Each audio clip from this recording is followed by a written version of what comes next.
Anyway, so then after that band, I guess we had a year. I don't know, it must have been a year or two after. And then I Mm. got this new thing together with Jeremy, and we came almost straight in as soon as we had a band. Came straight in to record with you again, same studio.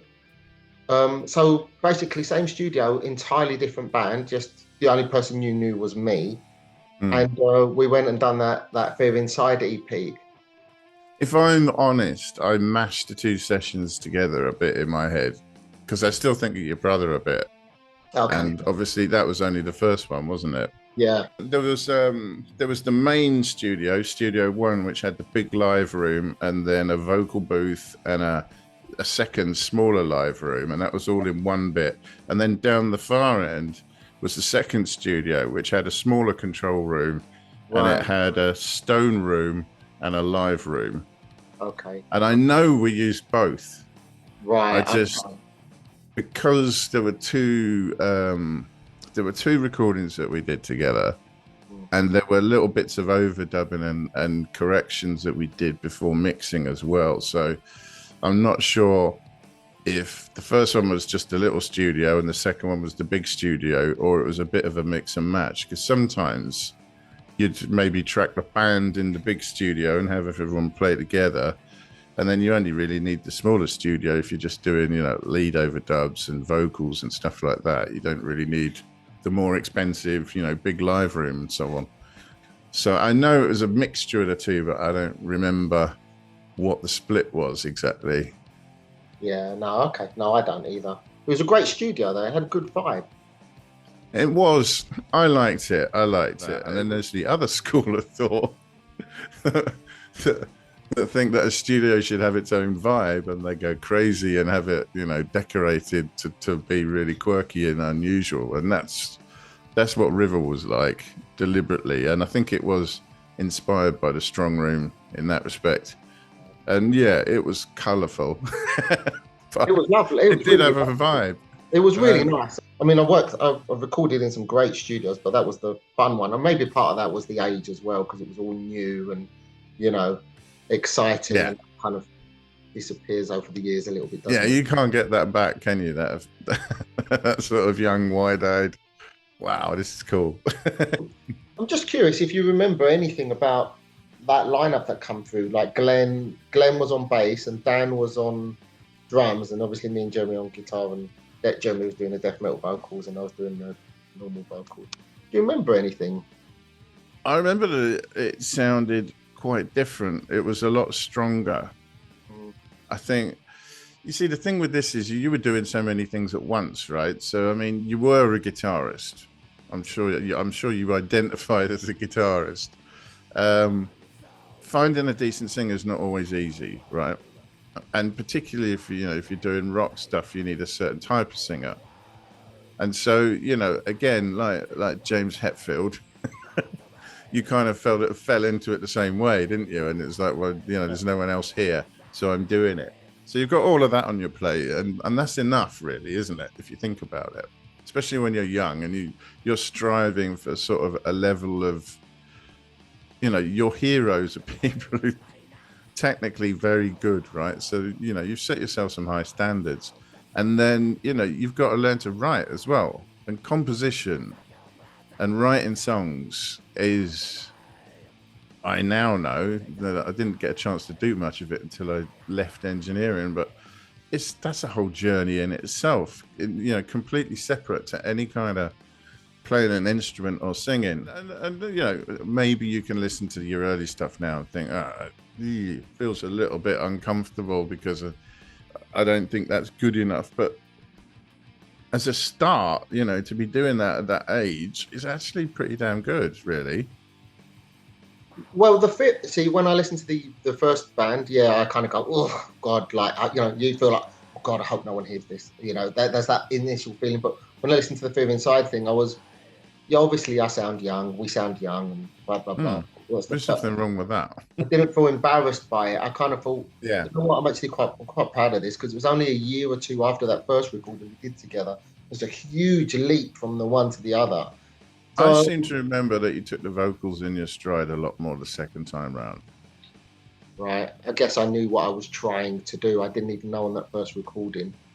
Yeah, well, you were always this mixture of energy because you were really happy to be doing what you were doing, which mm, is one of the best things about doing a job like that. When you meet people under those circumstances, you're gonna see the best of them because they're like, "This is what I love, and I'm here doing it, so I'm in a good mood." But there was also a bit of nervousness, and I think the energy won out in the end. well, you were so lovely to work with. I know I said this on Instagram and stuff, but you really made the whole thing easy, and I felt it was really easy to come to you and say, ask questions. If I needed reassurance, I could ask Mm. you something, and you just give me a simple answer, no fucking around, not making me feel like a knob. Some did make me feel like a knob down the line, like Really. no, he was a nice. The one I'm thinking of when I say that, he was a nice guy. He was fucking brilliant at his job, Mm. absolutely amazing. But he just wouldn't give you a straight answer. He'd have to make you feel a bit stupid first. And he wasn't even an arsehole, it's just his way. But it was like, Mm. I can't help but compare all the engineers. All of them were great. So after you, we went with for the next record. So we got basically after we did. I guess you don't know anything because we kind of fell out Not of touch. really. No, I know you got signed, and then that's it. Your where you record and who you record with will be chosen for you. Surely Right. So after you get after a choice between various options. so we did chat a little bit after the Fear Inside. I came to see you a Mm. couple of times and hang out with you a little bit, and it was lovely. Mm. But then obviously, life and blah blah blah, and just kind of fizzled. But Yeah, after and you got busy. straight after that recording, obviously we knew Dan was going to leave the band because he always was going to leave after that recording. But Mm. straight after that, Glenn developed the bassist developed an issue with Jeremy and kind of put me in a predicament where I had to pick someone. And Yeah, and Jeremy was your bro. yeah, at the time I wish I could. I've said this before on other recordings with Mm. Laura and stuff, but I wish I could have handled it better. But I didn't like that feeling of an ultimatum, like him or me. And instantly I went, Mm. well, him then, And so now Glenn went, so now it's just me and Jeremy, and Yeah, pieced together. And then we found this bassist Laura, who I still work with now. yeah. I mean, she from what I can see, she occupies a large part of the history. Large part. In many ways, though, she didn't help the band just as a bassist. She helped the band in me and the band in many different ways. She took many different roles, you could say, in keeping the band going. So she was absolutely, she is absolutely amazing. But so there was a brief bit where we had Jeremy, and now we had Laura. And Laura went to a party and she bumped into this. She met this guy called Rob, who ended up being the drummer, and that was what. I mean, I doubt we have any fans now, but that's what the fans would have called the classic lineup, Right. Yeah. Will come after. So straight after you, the entire band, it just become me because after we got Rob and Laura, Jeremy started to lose interest. He didn't like Rob's drumming. I did at the time, and he was losing interest. He wanted to be in heavier bands like death metal, and he went on to do like bands like Garroted, like proper way too. I like them, but it's not what I would want to do. I like them too, but it's very niche, isn't it? It's they're like metals, but it's a massive market because America for the main reason. But death metal as a part of that is quite a small percentage of that overall group, isn't it? Right. They sent us to record with this guy called Mark Daghorn, and it was just. If you were because you were such an amazing experience, it was the polar opposite, and it was a real wake up call. I was like, why is he not being like this, and why is he acting like that? And certain things, and I can't remember what they were, but certain things I'll be thinking, that's not what Howard said. That kind of meant. That's what I was thinking. I was thinking, well, I know that's not true. What was he like? Was he hostile? Was he not supportive? Or the label done something really fucking stupid. They paid him all up front, a lot of money at that time. Back in 1999, 2000, I can't remember the year, but they'd been sending loads of bands to this guy, from what I heard. And my band, 54, were the first one to actually bring it up with the label and say there's a fucking problem with this guy, with this engineer. Like there's a problem. He's fucked up the recording, and I could tell by having what we've done with you that it was going the wrong path. It wasn't sounding as good, but the budget was fucking enormous. What we did with you was on a shoestring budget. So why does that sound better than this one? Yeah. Was he trying to plow through the sessions a bit quick as well and just go, yeah, that'll do. Yeah, that's Yeah, great. that would do. So it caused problems with that lineup. Now we had Adrian in the band who replaced Jeremy, and Adrian was like really upset about it, but it really traumatized the whole band. Adrian left because of it. That's how bad it was. I didn't realize this until recently, why Adrian left. Me and Adrian have reconnected and become good mates.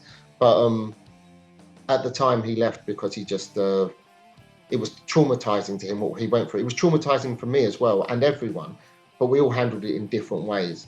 But he basically just sort of, he gave us a really bad recording, really fucking bad. I tried to warn the label, but the label had a go at me. And I was like, oh, this is not going well. So now the owner of the label is telling me off for saying there's a problem with this guy. But as it went on with after that, they actually just they dumped him because they realised that I was telling the truth. I wasn't. It's probably too late for you though, right? Absolutely. And then I had to deal with all the reviews saying, you know, it's this and it sounds that and blah blah blah. And I'm like, dude wouldn't let me do a second take. You know, imagine saying like I need to re-record that vocal and the engineer saying no, there's nothing wrong with it. I'm telling you I need to redo the vocal. I'm still traumatized. Yeah. The beauty of it now is that I can remix it and kind of do something with it because we got all the reels brought over to digital. So at some point I've released Fear Inside on like Spotify and stuff, and I'm going to work on the No Visible Scars, which was the follow-up, and get that out, and then follow the other stuff up and just get it all out and kind of be proud of it and just fix it for the band and maybe try and heal some stuff for everyone. Oh, that's nice. It's good to be able to do that. I know I would want to do the same thing really in your position. I mean, you know, it's very, very rare that people just bang out their best take just like that. But I mean, you know, you should be allowed to do that. It's your time. And both of you, in theory, both of you are working for the same person, right? Right. You were peers, employed by the same person to do the same thing. Only one of you's got a vested interest in the long-term product, you know, what comes out of it, whereas the other one clearly didn't seem to care much. It's a difficult job at that age to turn around and go, you know what, this isn't right. And if I want to do another tape, I'm going to do one. All right. And you're going to run the tape and stop arguing about it. And also to be able to turn around to the label and stand up for yourself and say, this isn't right. This is a mess. Shouldn't be this way. We're getting a crap result here. And it's a crap result for you as well as us.